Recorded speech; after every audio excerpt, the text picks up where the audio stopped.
S guarantee ಯೋಜನೆಯಿಂದ ನಿಜವಾದ ಫಲಾನುಭವಿಗಳಿಗೆ ಲಾಭ ಆದರೆ ಸರ್ಕಾರದ ಹಣಕಾಸಿನ ಮೇಲಿನ ಒತ್ತಡ ಕೂಡ ಕಡಿಮೆ ಆಗುತ್ತೆ. ಸಾಮಾಜಿಕ ನ್ಯಾಯ ಕಾಪಾಡಿಕೊಳ್ಳುವುದು ಕೈ ಸರ್ಕಾರದ ನಿಗಾ, ಅಭಿವೃದ್ಧಿಗೆ ಹೆಚ್ಚಿನ ಹಣ ಲಭ್ಯ ನೀಡುವುದು ಕೈ ನಾಯಕರ ಆದ್ಯತೆಯಾಗಿದೆ. ಅನೇಕ ಕುಟುಂಬಗಳಿಗೆ ಗ್ಯಾರಂಟಿ ಅನ್ನೋದು ದಿನನಿತ್ಯದ ಜೀವನದ ಭಾಗ ಆಗಿದೆ ಅನ್ನುವಂಥದ್ದು.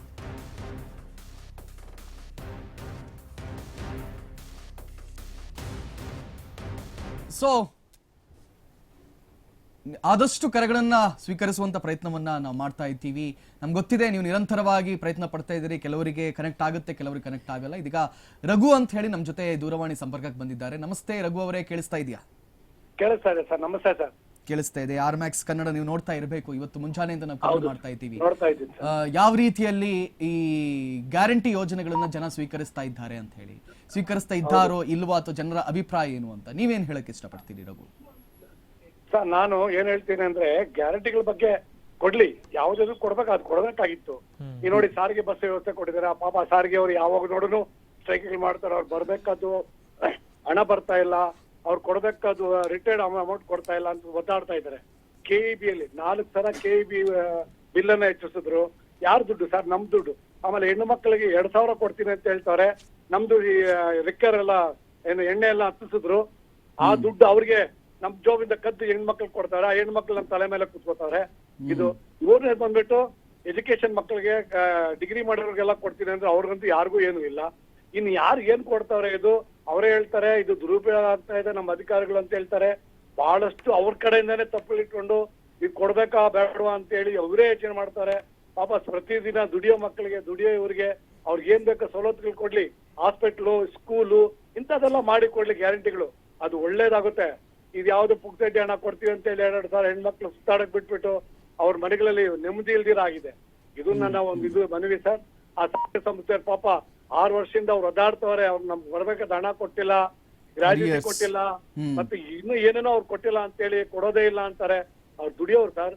ನನ್ನ ಒಂದ್ ದಿವಸಕ್ಕೆ ಏನ್ ಗೊತ್ತಾ ಸರ್, ಇಡೀ ಇದರಲ್ಲಿ ಗಿನ್ನಿಸ್ ರೆಕಾರ್ಡ್ ಅಲ್ಲಿ ಇದೆ. ಅವ್ರ ಚಾಲಕರು, ಮೆಕ್ಯಾನಿಕ್ ಅವ್ರು ಕೆಲಸ ಮಾಡೋದು, ರೋಡ್ ಮೇಲೆ, ರಸ್ತೆ ಮೇಲೆ ಗಾಡಿ ಓಡಿಸೋದು. ಬೇಕಾದ್ರೆ ಪ್ಲೈನ್ ಓಡಿಸ್ಲಿ, ಅವ್ರು ಬೇಕಾದ್ರೆ ಹೆಂಗ್ ಬೇಕಾದ್ರೂ ಓಡಿಸ್ತಾರೆ. ಏನು ಹೆಚ್ಚು ಕಮ್ಮಿ ಆದ್ರೆ ಬಂದು ಎಲ್ಲ ಒಂದ್ ಆಗುತ್ತೆ. ರೋಡಲ್ಲಿ ಅವ್ನೇನು 1 ಸೆಕೆಂಡ್ ಕಣ್ಮುಚ್ಚಿದ್ರೆ 1000 ಜನ ಹಾಳಾಗ್ತಾರೆ.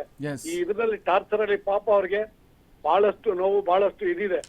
ದಯವಿಟ್ಟು ಈ ಗ್ಯಾರಂಟಿಗಳಿಂದ ಬಹಳ ನೊಂದಿರೋದು ಕಾರ್ಮಿಕರು ಇದ್ದಾರೆ, ಬಹಳ ಗಂಡು ಮಕ್ಕಳು ನೊಂದಿದ್ದಾರೆ. ಇದು ನನ್ನ ಒಂದು ಮನವಿ ಸರ್. ಥ್ಯಾಂಕ್ ಯು ರಘು ತಮ್ಮೆಲ್ಲ ಮಾತುಗಳಿಗಾಗಿ. ಇದನ್ನು ಖಂಡಿತವಾಗಿ ನಾವು ಪರಿಗಣಿಸಬೇಕಾಗುತ್ತೆ. ಯಾಕಂತ ಹೇಳಿದ್ರೆ ಆ ಸಾರಿಗೆ ನೌಕರರು ನಿರಂತರವಾಗಿ ಕೇಳ್ತಾ ಇದ್ದಾರೆ, ನಮಗೆ 35 ತಿಂಗಳ ಹಿಂಬಡ್ತಿಯನ್ನ ನೀವೇನು ನೀಡಬೇಕಾಗಿತ್ತು, ಅರಿಯರ್ಸ್ ಅನ್ನ ಅದನ್ನ ದಯವಿಟ್ಟು ಕೊಡಿ.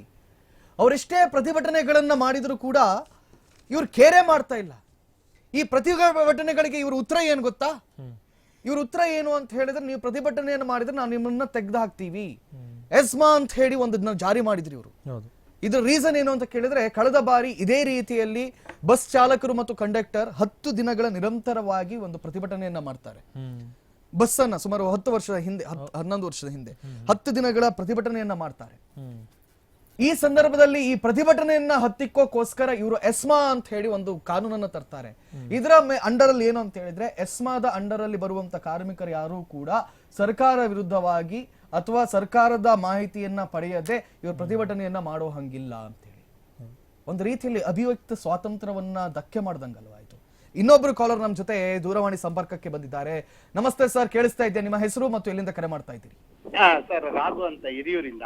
ರಾಘು ಹಿರಿಯೂರಿಂದ. ಸರ್, ನೀವೇನ್ ಹೇಳ್ತೀರಿ ಈ ವಿಚಾರದ ಕುರಿತಾಗಿ? ಸರ್, ಈ ಸರ್ಕಾರ ಬಂದ ಮೇಲೆ ಇಲ್ಲಿಗೆ 2.5-3 ವರ್ಷ ಆಯ್ತು ಸರ್.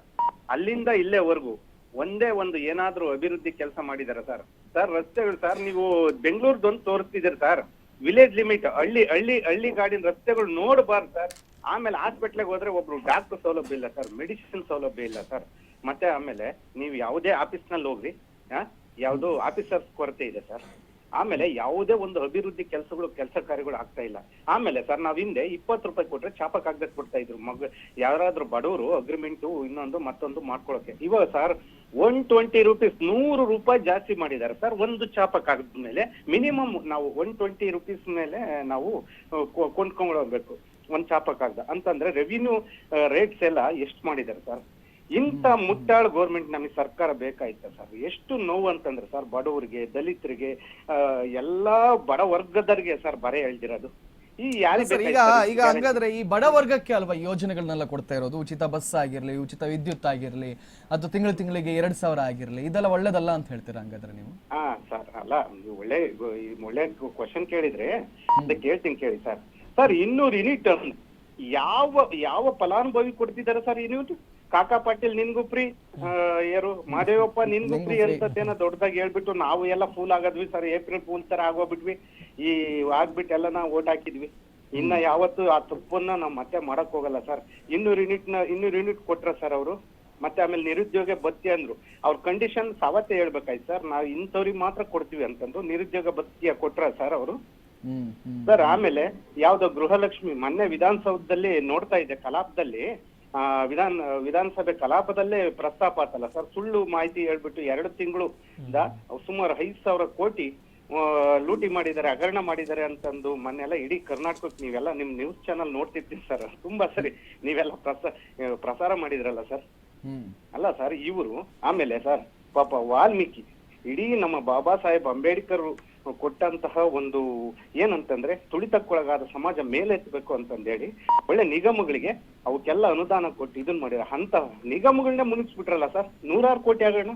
ಅದೇ ಮಾನ್ಯ CM ಸಾಹೇಬ್ರೆ ಒಪ್ಕೊಂಡ್ರಲ್ಲ ಸರ್. ಇನ್ನೇನ್ ಬೇಕು ಸರ್? ಯಾರಿಗೆ ಕೊಟ್ಟಿದ್ದಾರೆ ಸರ್ ಇವರು? ಬಡವರಿಗೆ ಸರ್ ಬರೆ ಹೇಳ್ದಿರೋದು ಈ ಸರ್ಕಾರ. ಎಸ್ ಥ್ಯಾಂಕ್ ಯು ರಾಘು ತಮ್ಮೆಲ್ಲ ಮಾತುಗಳಿಗಾಗಿ. ಯಾಕಂತ ಹೇಳಿದ್ರೆ ಗೃಹಲಕ್ಷ್ಮಿ ಯೋಜನೆ ನಾವು RMAX ಮೊದಲ ಬಾರಿಗೆ ಅದನ್ನು ಪ್ರಸಾರ ಮಾಡಿದ್ವಿ. ಆ ನಂತರ ಸರ್ಕಾರ ಕೂಡ ಎಚ್ಚೆತ್ತುಕೊಳ್ತು. ಹೌದು, ಸತ್ತು ಸ್ವರ್ಗದಲ್ಲಿರೋರ ಅಕೌಂಟಿಗೆ ಇನ್ನೂ ಕೂಡ 2,000 ಹೋಗ್ತಾ ಇದೆ. ಅಂದ್ರೆ ಆ ಮನುಷ್ಯ ಬದುಕೇ ಇಲ್ಲ, ಅವರ ಅಕೌಂಟಿಗೆ 2,000 ಹೋಗ್ತಾ ಇದೆ ಅಂತ ಹೇಳಿದ್ರೆ ಈ ಹೊರೆ ಯಾರ ಮೇಲೆ ಬೀಳ್ತಾ ಇದೆ? ರಾಜ್ಯ ಸರ್ಕಾರದ ಮೇಲೆ, ನನ್ನ ಮೇಲೆ, ನಿಮ್ಮ ಮೇಲೆ, ನಮ್ಮೆಲ್ಲರ ಮೇಲೆ ಬೀಳ್ತಾ ಇದೆ.